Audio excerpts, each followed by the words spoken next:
नमस्कार, मी advocate Deepak Jairam Kalekar, Bharatiya Janata party OBC मोर्चा जिल्हा सरचिटणीस. आपण सर्वजण काल मित्र भेटलो.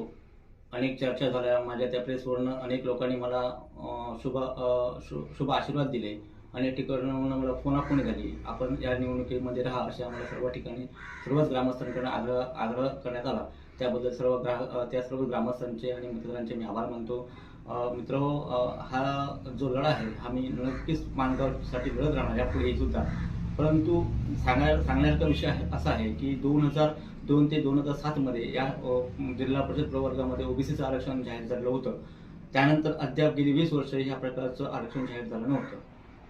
माणगावमध्ये एकूण 2 उमेदवार या ठिकाणी रिंगणामध्ये आहेत आणि ह्या सगळ्या प्रक्रियेतून माणगावचं कुठेतरी नुकसान होऊ नये, माणगावच्या अस्मितेचं कुठेतरी नुकसान होऊ नये या कारणास्तव मित्रहो आज मी हा लढा किंवा या ठिकाणची निवडणुकीमध्ये माघार घेत आहे.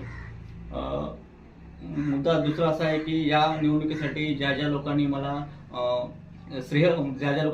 साथ दिली आहे त्या सगळ्यांचेच मी आभार मानतो. अनेक काही बेरजेच्या गणित आहेत ती या निवडणुकीमध्ये मला जुळताना दिसत नव्हती. हे पण प्रामुख्याने कारण असल्या कारणाने मी ह्या लढा निवडणुकीमधून थोडं माघार घेतो.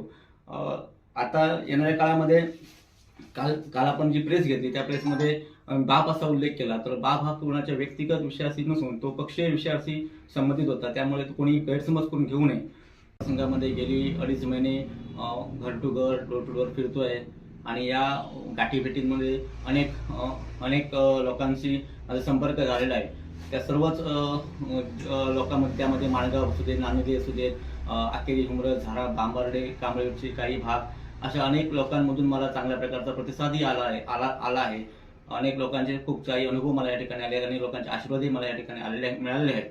परंतु काही कारणास्तव मला या ठिकाणी ही निवडणूक लढण्यासाठी थांबावं लागतं आहे. त्यामुळे येणाऱ्या काळात या सर्व लोकांसाठी मी जरी आज माझ्या व्यवसायाच्या निमित्ताने येणाऱ्या काळामध्ये थोडंसं जरी राजकारणातून अलिप्त असलो तरी काही व्यावसायिक गोष्टीवर मी लक्ष घालेन आणि ह्या सगळ्या व्यावसायिक गोष्टीवर लक्ष घालताच जे काही लोकांचे प्रश्न असतील त्याच्यासाठी पण मी खंबीरपणे आजही उभा राहीन, उद्याही उभा राहीन.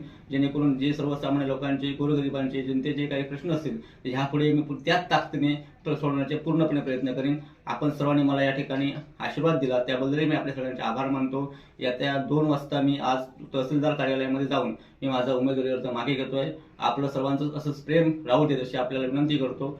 जय हिंद, जय महाराष्ट्र. नमस्कार, मी advocate Deepak Jairam Kalekar, Bharatiya Janata party OBC मोर्चा जिल्हा सरचिटणीस.